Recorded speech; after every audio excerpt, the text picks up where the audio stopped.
India wins freedom म्हणजे काय? भारताला स्वातंत्र्य मिळाले. कधी मिळाले? 15 ऑगस्ट 1947ला. 150 वर्ष ब्रिटिशांनी आपल्यावरती राज्य केलं. अतिशय गुलामगिरीचं जीवन आपले लोक जगले. खूप हालअपेष्टा सहन केल्या.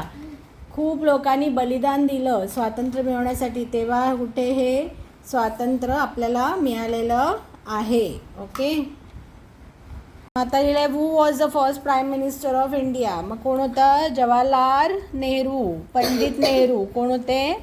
पंडित नेहरू. आणि what is the national song? आपली नॅशनल अँथम आहे जनगण मन आणि national song is Vande Mataram. आता the Indian National Congress achieve limited success during its early years.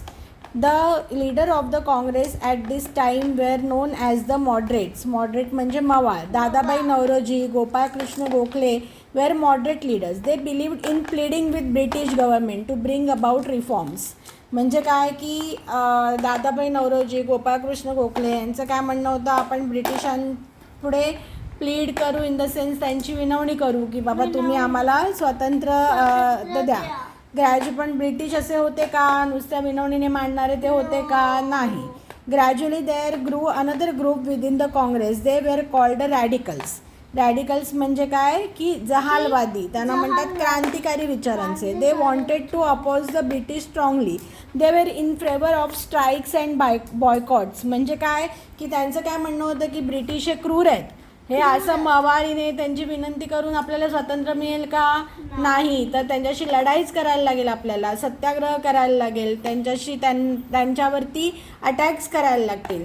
Lala Lajpatrai, Bal Gangadhar Tilak and Bipin Chandra Pal हे 3 फेमस त्रयी आहेत. Lal, Bal, Pal were the 3 popular leaders of the radical group. म्हणजे जहालवादी. म्हणजे जर म्हणशील तर स्वातंत्र्य फक्त मवाळ लोकांमुळे पण नाही मिळालं आणि फक्त जहाल लोकांमुळे नाही मिळाले.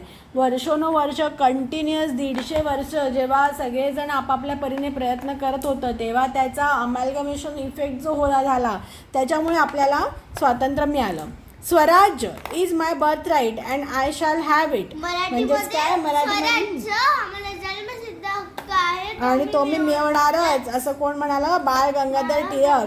प्रत्येक माणसाचा हक्क आहे की स्वतंत्र राहायचं. हे ब्रिटिशांनी जुलमानी आपल्यावरती राज्य केलं. भारत हा एकमेव देश आहे जगातला त्याने आजपर्यंत कधीच कोणावरती हल्ला करून राज्य केलेलं नाही. बाकी हे सगळे जे लोक आहेत ते येतात, दुसऱ्या देशांवरती राज्य करतात, तिकडची संपत्ती लुटून जातात, तिकडच्या लोकांवरती अन्याय करतात, विच इज व्हेरी रॉंग. मग पार्टिशन. मग आता पहिल्या ह्याच्यात काय बघितलं आपण की 2 ग्रुप होते. मॉडरेट स्पेलिंग लक्षात ठेवा. Moderate and radical. Radical actually radical हा चुकीचा शब्द आहे. तसा रॅडिकल हा शब्द फार चांगल्या पद्धतीने नाही वापरला जात. इंग्लिशमध्ये बऱ्याच ह्याला काही पर्यायी शब्द नसतात कधी कधी.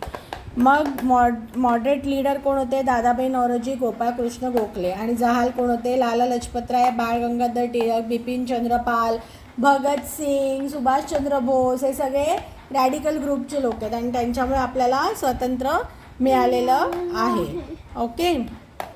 नंतर नेक्स्ट आहे partition of Bengal. In 1905, the British decided to partition Bengal. One part was to have largely Hindu population while the other part as Muslim.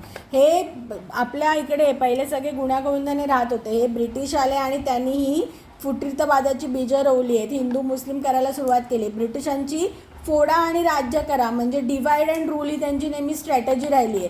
धर्माच्या नावावर, प्रांताच्या नावावर, जातीच्या आधारावरती लोकांना डिवाइड करा. जेव्हा लोक एकसंघ उभे असतात तेव्हा त्यांच्यावरती कोणी राज्य करू नाही शकत. आपण ती स्टोरी ऐकली आहे बरोबर काठींची, की जेव्हा एक काठी एकटी आपण तोडायला जातो ते आपण तोडू शकतो, पण जेव्हा तो एकत्र गठ्ठा असतो तेव्हा आपण त्याला तोडू शकत नाही. त्यालाच म्हणतात एकीचं बळ मिळतं फळ.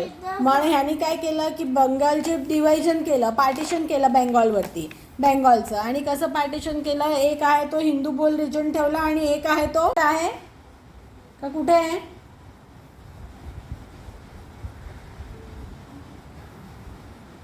काय बोलते मी? काय बोलते? Okay, the partition was an attempt to prevent Hindus and Muslims from uniting against British. People strongly opposed the partition. Congress launched Swadeshi and boycott movement. As a result, British were forced to reunite Bengal in 1911. Okay, नंतर स्वदेशी and boycott. स्वदेशी means of one's own country. The movement aimed to popularize the use of goods made in India. People were asked to boycott all foreign goods. They made huge bonfires of foreign made goods. A large number of women and students joined the movement. The government tried to suppress the movement. स्वदेशी म्हणजे काय की फक्त पॉप्युलराइज नाही, आपले goods फक्त पॉप्युलराइज करणे हे नाही. जेव्हा आपण आपल्या देशात बनलेली वस्तू वापरतो तेव्हा पैसा पण आपल्या देशातच राहतो, बरोबर. जर एखादी साडी जर मी आपल्याच देशातल्या विणकऱ्याकडनं घेतली तर तो पैसा त्या विणकऱ्यालाच जाईल, म्हणजे तो देशातच राहील. तेच जर मी फॉरेनची साडी घेतली तर तो पैसा कुठे जाणार, अल्टिमेटली बाहेरच्या देशाला जाणार. म्हणून आता पण आपण मेड इन इंडिया किंवा आत्मनिर्भर भारत जी स्कीम चालवत आहे, वेगवेगळ्या फ्रंटवरती आपण इंडियामध्ये बनलेल्या वस्तू आपण प्रमोट करतो आहे. तर म्हणजे स्वदेशीचं काय केली की कुठलीही फॉरेनची वस्तू वापरायची नाही, सगळे बॉयकॉट करायचं असं त्यांनी ठरवलं. आणि जागोजागी होळ्या करायला लागले परदेशी कपड्यांच्या, परदेशी वस्तूंच्या, आणि खूप लोकांनी ही मुवमेंट जॉईन केली. ब्रिटिश गव्हर्नमेंटने खूप प्रयत्न केले की ही मुवमेंट दडपून टाकायची, पण याच्यामुळे स्वदेशीमुळे काय झालं, लोकांमध्ये देशाभिमान जागृत झाला. द रिव्होल्युशनरीज म्हणजे क्रांतिकारी. Some young people in Bengal, Punjab and Maharashtra felt that the moderates and radicals had not achieved enough. These revolutionaries believed that the British could be driven out of India only through force. म्हणजेच काय, रॅडिकल्सचं एक पुढचा हे आहे की रॅडिकल्सने काय केलं की चळवळी केल्या, वेगवेगळ्या सत्याग्रह केल्या. पण ह्यांचं काय म्हणणं होतं की असं नाही, डायरेक्ट अटॅक करायला पाहिजे. रिव्होल्युशनरी म्हणजे क्रांतिकारी, त्यांचं काय म्हणतं होतं, डायरेक्ट अटॅकच केला पाहिजे ब्रिटिशांवर. They are willing to sacrifice their life for the country. Ajit Singh, Arvind Ghosh, Khudiram Bose and Veer Savarkar were the early revolutionaries. Some of them were later arrested and हँड. हे जेव्हा क्रांतिकारी आले तेव्हा ब्रिटिश सरकारची पाळमुळं अजून हलायला लागली. हे बघ असं एक 1857चा पहिले उठाव झाला, मग पुढे मवाळ लोक आले, मग जहाल लोक आले, मग क्रांतिकारी आले. या सगळ्यांच्या एकत्रित कॉन्सन्ट्रेटेड एफर्टमुळे काय झालं, ब्रिटिश राजवटीला कंटिन्युअस धक्के बसत राहिले. ओके, मग क्रांतिकाऱ्यांचं काय म्हणणं होतं की आपण डायरेक्ट अटॅक केला पाहिजे, आणि ते स्वतःच्या जीवाची पण पर्वा न करणार होते, देशासाठी प्राण देणं पण त्यांना मंजूर होतं. मग कुठले इनिशियली कोण होतं, अजित सिंग, अरविंद घोष, खुदीराम बोस, वीर सावरकर हे क्रांतिकारी होते. Okay. Gandhiji leads the nation. In 1915, Mohandas Karamchand Gandhi returned to India from South Africa. In South Africa, he had fought against the racist policies of the white rulers. His methods of fighting, known as Satyagraha, was based on two principles, truth and non-violence. म्हणजे काय, 1915ला मोहनदास करमचंद गांधी ते गेले होते south आफ्रिकेला, काय वकिली शिकायला. ते इंडियामध्ये परत आले, आणि इंडिया तिकडे पण त्यांनी हे जे वाईट लोक आहेत, गोरे लोक आहेत, ते नेहमी दुसऱ्या लोकांबरोबर रेसिस्ट म्हणजे वांशिक भेद करायचे. तर त्याच्या अगेन्स्ट त्यांनी फाईट केलं होतं युझिंग सत्याग्रह म्हणजे काय, सत्य आणि अहिंसा हे वापरून. सत्याग्रह म्हणजे स्वतःला त्रास करून घ्यायचा, म्हणजे समोरच्याला आपली स्वतःची लाज वाटेल, असा त्यांचा प्रिन्सिपल होता. After returning to India, Gandhiji traveled across the country. He was shocked by the poverty. He decided to fight not only the British but also the prevailing social and religious practices, especially the caste system. He asked people not to obey the unjust laws of the government. म्हणजे काय, त्यांनी बघितलं की देशामध्ये फक्त ब्रिटिशांनी केलेला प्रॉब्लेमच नाही आहे. नंतर झालं जालियनवाला बाग मसाकर. हे आपल्या देशाचा जगाच्या पण हिस्ट्रीमध्ये झालेलं एक क्रूर इंग्रजांच्या क्रूरपणाचं साक्ष देणारी अतिशय लाजिरवाणी अशी गोष्ट आहे, म्हणजे Jallianwala Bagh massacre. Okay. On 13 April 1919 a public meeting was held at Jallianwala Bagh in Amritsar. General Dyer came here and order his soldier to fire at the crowd. There is no god higher than truth. हे महात्मा गांधींनी म्हटलं आहे. Okay, म्हणजे सत्यापेक्षा काहीच श्रेष्ठ नाही. Hundreds of people were killed and thousands were injured. The country was shocked by this incident. All national leaders protested strongly against this cruel act. म्हणजे इतका क्रुअलिटी होती. जनरल डायरने काय सांगितलं, तिकडे सगळे होते, मुलं होती, बायका होत्या, पुरुष होत्या. त्यांनी त्या बागेचे दरवाजे बंद करून घेतले आणि धडाधड गोळ्या चालवायला सुरुवात केली. कोणालाही बघितलं नाही. ते जनरल तिकडची एक विहीर होती, ती विहीर अक्षरशः रक्ताने भरून गेली. तिकडची जी माती होती जालियनवाला बाग, ती पण पूर्ण रक्तमिश्रित माती झाली. आपण रंग दे बसंती मूवी बघितलं, त्याच्यात दाखवले की भगतसिंगला या इन्सिडेंटमुळे एकदम शॉक होतो आणि तो ती माती घेतो, बरोबर. ते आपण बघितलं आहे की नाही. अतिशय क्रूर होते हे ब्रिटिश लोक. खूप छळ केला त्यांनी आपल्या लोकांचा. तर हे जालियनवाला बाग मसाकर ह्याच्यावरती नक्की शॉर्ट नोट येईल. मग काय, on 13 April 1909 a public meeting was held at Jallianwala Bagh. कुठे ते, Amritsar. General Dyer came and order his soldier to fire at the crowd. Hundreds of people were killed, thousands were injured. सगळे लोक पळापळी झाली, त्यामुळे चेंगरून पण लोक मेले. The country was shocked by this incident. All national leaders protested strongly against this cruel act. आता इथे वरती ही टाईमलाईन दिली आहे. महात्मा गांधीज पीसफुल सत्याग्रह म्हणजे काय, आता 2 ऑक्टोबर 1869ला महात्मा गांधींचा जन्म झाला. 1883ला काय झालं, त्यांचं लग्न झालं कस्तुरबा बरोबर. 1888ला ते लंडनमध्ये गेले लॉ स्टडी करायला. 1891ला ते इंडियाला रिटर्न आले. मग परत 1893ला साऊथ आफ्रिकाला 21 वर्ष राहिले. मग 1915ला ते इंडियामध्ये आले. मग 1920ला त्यांनी मग 1920ला काय झालं होतं, 1920ला non cooperation movement was launch. Okay. 1922ला काय झालं होतं, मुवमेंट बंद केली आणि प्रिझनमध्ये पाठवलं गांधीजींना. 1930ला काय झालं होतं, सॉल्ट मार्च. हे इम्पॉर्टंट आहे. ओके. मिठाचा satyagraha. And which started the civil disobedience movement. 1942ला काय झालं, क्विट इंडिया मुवमेंट. हे पण इम्पॉर्टंट आहे. 9 ऑगस्ट 1942ला छोडो भारत, क्विट इंडिया. 1946 to 47 काय झालं, त्यांनी डिफरंट पार्ट्स ऑफ इंडियाला ट्रॅव्हल केलं आणि spreading the message of peace. आणि 1948ला passed away in New Delhi. मग 2 ऑक्टोबर सोपं लक्षात ठेवायला, कारण आपल्याला सुट्टी असते. 2 ऑक्टोबर 1869ला बर्थ आहे आणि 1948ला ही पास्ट अवे. आणि इम्पॉर्टंट काय, 1920 नॉन कॉपरेशन मुवमेंट, 1930 आणि 1942 सॉल्ट मार्च आणि 1942 क्विट इंडिया. बेंगॉलचं पार्टिशन कधी इनिशिएट झालं, 1905मध्ये. आणि पार्टिशन कधी कॅन्सल झालं, 1911मध्ये. हिस्ट्रीमध्ये हे सण पाठ करणं इम्पॉर्टंट असतं.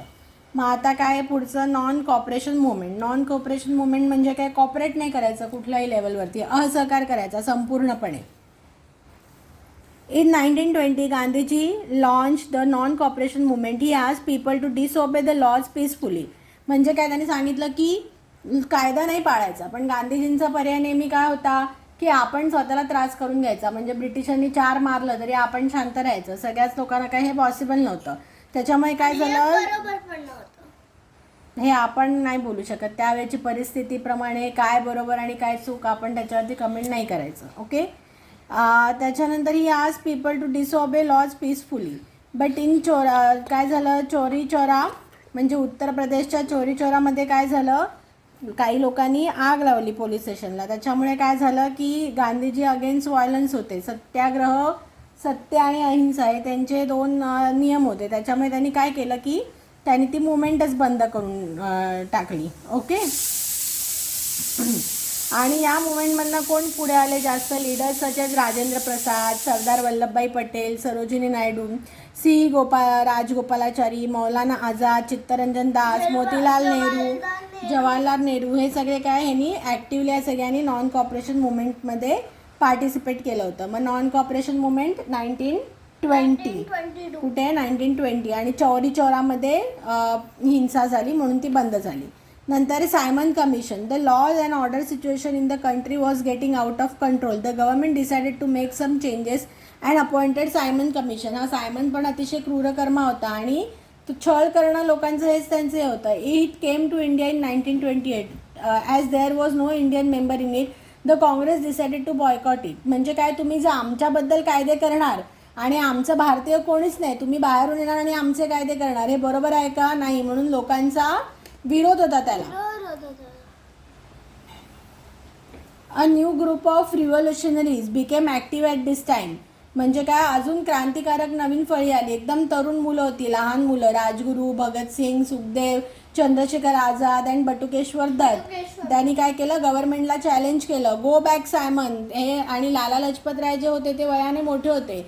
जेव्हा गो बॅक सायमनचं आंदोलन चालू होतं तेव्हा काय केलं, ब्रिटिशांनी लाठीमार केला. तर ते लाला लजपत राय एवढे वयस्कर आहे, त्यांचं वय पण नाही बघितलं आणि त्यांना पण खूप मारलं. त्याच्यामध्ये लाला लजपत राय मेले. त्याच्यामुळे भगतसिंग वगैरे सगळे चिडले. आणि मग नंतर ते चाकोरीचं ट्रेनचं हे झालं होतं, ते आपण बघितले रंग दे बसंती मूवीमध्ये, बरोबर. आता check point. The dash were in favour of strikes and boycotts. कोण? रॅडिकल्स. कोण 3 टाईप्स आहेत. काय? मॉडरेट काय म्हणायचं की लेट्स प्लीड आणि गेन फ्रीडम. रॅडिकल्स काय म्हणायचे, बॉयकॉट करूया, स्ट्राईक करूया. आणि रिव्होल्युशनरीज काय म्हणायचे, डायरेक्ट अटॅक करूया. Okay. Aurobindo Ghosh was a dash leader. Moderate leader. Gandhiji's method of fighting was called. What was Gandhiji's method? Satyagraha. General Dyer fire at the people gathered at Jallianwala Bagh in Amritsar. ह्याच्यावरती short note नक्की येईल. साईशा ही आपल्या भारताच्या ह्याच्यामधली एकदम क्रूर घटना आहे. जालियन वाला बाग. ओके. स्पेलिंग काय येणार? Jallian JALLIAN Jallianwala BAGH. Yes, sorry माझं स्पेलिंग रॉंग झालं आहे. BAGH जालियनवाला बाग. नंतर आली civil disobedience movement. Civil disobedience म्हणजे काय? परत म्हणजे काहीच ऐकायचं नाही ब्रिटिशांचं. In December 1929 the Congress demanded Purna Swaraj, complete independence from the government. म्हणजे काय की आम्हाला पूर्णपणे स्वातंत्र्य द्या, तुमचं अर्धवट नको. The civil disobedience movement began in early 1930 under the leadership of Gandhiji. The movement began with the Dandi March. दांडी मार्च हे अतिशय फेमस आहे. दांडी हे ठिकाण मिठाच्या सत्याग्रहासाठी. Okay. Indian were not allowed to make salt. Gandhiji and his followers walk from Sabarmati Ashram in Ahmedabad to Dandi along the coast of Gujarat. Here Gandhiji made salt and broke the salt law. The movement soon spread other parts of India. म्हणजे हे काय, British आले बाहेरून, आपल्या देशात आले व्यापार करायला आणि आपल्यावरतीच हे करायला लागले, आपल्यावरतीच राज्य करायला लागले. की तुम्ही राहणार आमच्या देशात, खाणार आमचं, संपत्ती यूज करणार आमची आणि आम्हालाच सांगणार की तुम्हाला मीठ पण बनवायचा अधिकार नाही. इतकी जुलमी राजवट होती ब्रिटिशांची. तर मग ह्याच्यासाठी काय, हे एक ह्याच्या मध्ये तेव्हा काय बेटा मोबाईल नव्हते, फोन्स नव्हते की फोन केला आणि लोकांना सांगितलं की तुम्ही एकत्र या. त्यामुळे आणि ट्रॅव्हलिंगचे पर्याय पण नव्हते. काय की एका ठिकाणून दुसऱ्या ठिकाणी लोक फास्ट नाही जाऊ शकायची आणि एवढी लोकसंख्या पण नव्हती. त्याच्यामुळे लोकांना संघटित व्हायला वेळ लागला. म्हणून हे इंडिपेंडन्स म्हणजे आजच्या युगात मिळालं असतं तर कदाचित लोक फोनवरूनच फक्त त्यांनी हे केलं असतं, लोक आले पण नसते रस्त्यावरती. खूप स्ट्रगल केलं आहे. 150 वर्ष आपल्या प्रत्येक भारतीयांनी खूप स्ट्रगल आणि मेहनतीने हे स्वातंत्र्य मिळवलं आहे. कळलं तुम्हाला? आयतं मिळालं आहे पण त्याची आम्हाला पण आयतंच मिळालं आहे. आम्ही पण काही जन्माला नव्हतो आलो तेव्हा, म्हणून पण त्याची किंमत अनमोल आहे. ओके. मग काय आहे सिव्हिल डिसओबिडियन्स मुवमेंट? काय in 1929 Congress demanded Purna Swaraj. Then what? In early 1930 civil disobedience movement was developed or it started. It began at Dandi March. Indians were not allowed to produce salt. Okay, so Gandhiji and his followers walked from Sabarmati Ashram to Dandi and they made salt and broke salt law. The movement soon spread to other parts of India. Okay. Next ali Quit India movement. In August 1942, Gandhiji started Quit India movement. The British government was asked to quit India. Gandhiji asked the people to do or die in their attempt to throw the British out of the country. There was a nationwide protest, many leaders were jailed. हे British काय करायचे की आता suppose सावरकरांना लोक follow करतात, त्यांचं विचाराने प्रेरित झालं म्हणलं सावरकरांना जेलमध्ये टाकायचे, गांधीजींना सगळ्यांना जेलमध्ये पकडून टाकायचे, लोकमान्य टिळकांना जेलमध्ये टाकलं, भगतसिंगाला जेल केली, भगतसिंगांना फाशी दिली. नाही, सुभाषचंद्र बोस डायरेक्ट त्यांच्या हातामध्ये कधीच नाही लागले, कळलं. सुभाषचंद्र बोसनी आझाद हिंद सेनांची स्थापना केली आणि ते गेले, ते लढले. करेक्ट. त्यांचा प्लेन क्रॅशमध्ये मृत्यू झाला, कळलं. त्यांना मारलं नाही इंग्रजांनी. चंद्रशेखर आझादांना मारलंय. चंद्रशेखर आझाद बहुरूपिया होते. हे जे क्रांतिकारी होते वेगवेगळी रूपं घेऊन ते काय करायचे, ब्रिटिशांचे सगळे प्लॅन हाणून पाडायचे, त्यांना मारलं गेलं. त्यांची टीप, बेटा प्रॉब्लेम काय आपल्या इंडियन लोकांमध्ये, आपलेच लोक आपल्या लोकांच्या चंद पैशासाठी आपल्या लोकांच्या अगेन्स्ट काम करतात, तेव्हा पण तेच होतं. त्यामुळे आपल्याच इंडियन लोकांनी चंद्रशेखर आझादांची टीप ब्रिटिशांना दिली. त्याच्यामुळे इवन जे ब्रिटिश इकडे आले ते हार्डली हजारांमध्ये होते आणि आपले इंडियन्स किती होते, लाखो करोडोमध्ये होते. पण त्यांनी त्यांच्याच सैन्यामध्ये भरती आपल्याच इंडियन्सला केलं आणि आपल्याच इंडियन्सवरती अत्याचार करायचे ब्रिटिशांकडनं मिळणाऱ्या पैशासाठी, कळलं. त्याच्यामुळे आपलं पारतंत्र्य इतके वर्ष टिकलं. जर तसं नसतं केलं प्रत्येक भारतीयाने की नाही आमच्या देशाचा आम्हाला अभिमान आहे, आम्ही परकीयांना अजिबात सहाय्य नाही करणार, तर आपण खूप लवकर स्वतंत्र झालो असतो. Okay, next quit India movement झालं. सो इन 1942, हे खूप इम्पॉर्टंट मुवमेंट आहे. 1942 चले जाओ छोडो भारत, ही मुवमेंट एकदम आगीच्या लोळ्यासारखी पूर्ण भारतामध्ये पसरली होती. ओके, आणि खूप लोकांनी ह्याच्यामध्ये पार्टिसिपेट केलं. नंतर आलं Indian National Army. Subhashchandra Bose was the leader of Indian National Army, also known as the Azad Hind Fauj. He fought against the British. He gave us the slogan Jai Hind आणि जय हिंद जय भारत. हां, त्यांनी काय सांगितलं, तुम मुझे खून दो मैं तुम्हें आज़ादी दूंगा. म्हणजे he was a revolutionary. Give me blood I will give me blood and I will give you freedom. बेटा म्हणजे त्यांनी ऑलमोस्ट सुभाषचंद्र बोसांच्या हातामध्ये जर अजून काही आलं असतं, सत्ता आली असती आणि त्यांना जर अजून सपोर्ट मिळाला असताना तर आपण आय थिंक 4-5 वर्ष लवकरच स्वतंत्र झालो असतो. खूप शूर होते बेटा ते केले. ओके, नंतर after the Second World War ended in 1945 the British government agreed to leave India. However it was decided to divide the country into 2. म्हणजे जाता पण ते लोक नालायकपणा करूनच गेले, कळलं. त्यांचं राजकारणच जे पाश्चात्य लोक आहे त्यांचं राजकारण नेहमी फोडा आणि जोडा हेच राहिलेलं आहे, डिवाइड अँड रूल. त्यामुळे जर पूर्ण त्यांनी इंडियाला जर तसंच सोडून गेले असते तर इंडिया कदाचित आपल्यापेक्षा जास्त प्रगत होईल. कारण इंडिया हा पहिल्यापासून अतिशय रिच, वेद, योगाज, आयुर्वेदा, भरपूर साधन संपत्ती. असं म्हणतात आपल्या देशात सोन्याचा धूर यायचा. म्हणजे वेगवेगळ्या प्रकारची जी कापड्यांची जी सिलाई होती, बुनाई होती, ते टेक्निक होतं. वेगवेगळ्या प्रकारची शिल्प बनवण्याचे टेक्निक होतं, आर्किटेक्चर होतं. हे इंडियामध्ये अमेझिंग होतं. त्यावेळेला जे होतं त्याच्यात आपण कितीतरी पट्टींनी पुढे होतो. आता जे म्हणतात ना सगळे सायंटिफिक शोध पश्चिमात्य लोकांनी लावले ते चुकीचं आहे. ऑलमोस्ट 90% ऑफ शोध जे आहेत ते आपल्या वेदांमधनं आलेले आहेत. हे सगळं ज्ञान आहे, हे सगळं नॉलेज आहे, हे लोक आपल्यावरती आक्रमण करून त्यांच्याकडे घेऊन गेले आणि त्यांनी काय हे केलं की आम्ही शोधून काढलं असं हे केलं. पण सगळ्या ज्ञानांची, पैशाची, श्रीमंतीची जी गंगा होती ती इंडियामध्ये होती. मग जर इंडियाला त्यांनी तसंच ठेवलं असतं तर काय झालं असतं की इंडिया कदाचित सुपर पॉवर बनला असता, बरोबर. तर त्यांना काय होतं की नाही, इंडियाला सदैव प्रॉब्लेम, म्हणून त्यांनी नेहमी ठसठसणारी जखम पाकिस्तानची निर्मिती केली आणि धर्माच्या आधारावरती हे डिव्हिजन झालं आणि त्याच्यामुळे इतका रक्तपात झाला. काय ठरलं की हिंदूंनी इंडियात राहायचं, मुस्लिमांनी पाकिस्तानात जायचं. ते पण सगळे नाही गेले मुस्लिम, काही इथेच राहिले. मग त्यांचं अजून पण प्रॉब्लेम होतात. कधी कधी जातीय दंगली भडकल्या जातात, धार्मिक दंगली. आणि जेव्हा जेव्हा स्थलांतर जेव्हा होत होतं तेव्हा लाखो लोक मेली. कारण हे काय केलं, तेव्हा सगळे लोक इंडियामध्ये पहिले गुण्यागोविंदाने राहायचे, हिंदू मुस्लिम काय नव्हतं. पण हे ब्रिटिशांनी तेढ निर्माण केली आणि त्याच्यामुळे जो रक्तपात उसळला, त्यामुळे जे आपल्याला जे स्वातंत्र्य मिळालं ते रक्तलांछित स्वातंत्र्य मिळालं. कारण त्याच्यानंतर इंडियाची फाळणी झाली होती. ओके, मग आता काय India becomes free after the Second World War ended in 1945 द India. British government agreed to leave India however it was decided to divide the country into two, India and Pakistan. On 15th August 1947 India became a free country.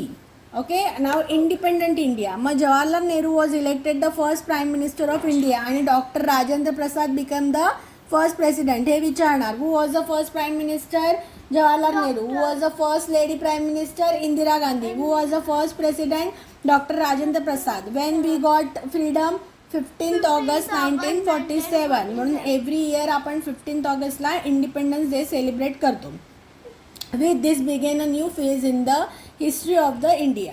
मग fact wise Jawaharlal Nehru gave a speech to welcome India's independence. He said long years ago we made a tryst with destiny and now the time comes when we shall redeem our pledge not wholly or in full measure but very substantially at the stroke of the midnight hour when the world sleeps.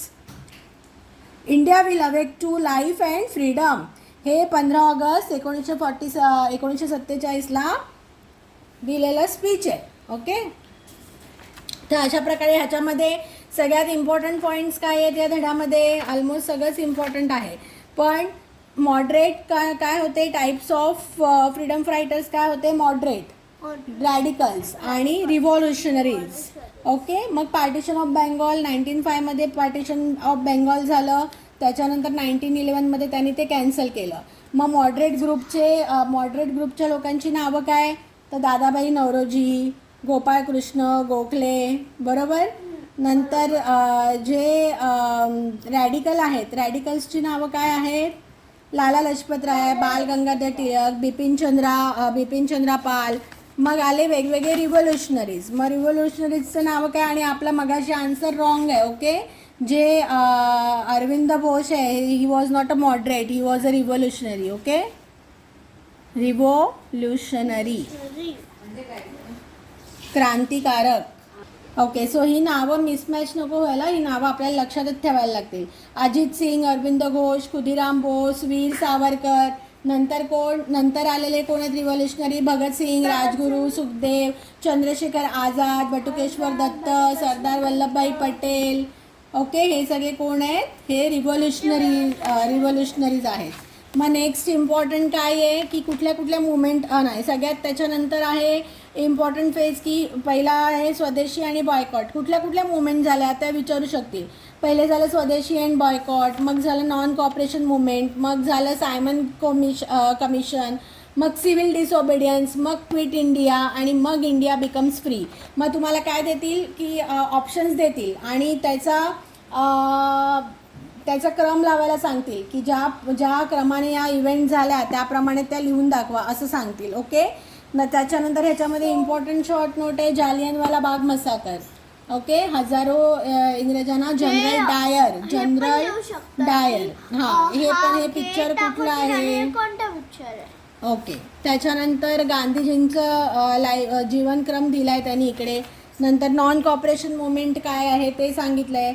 Simon commission, Simon go back, civil disobedience movement आणि दांडी मार्चवरती पण short note येऊ शकते. Quit India movement, Indian National आर्मीवरती short note येऊ शकते. मग it was form by Subhashchandra Bose. It is also called as a Indian National Army Azad Hind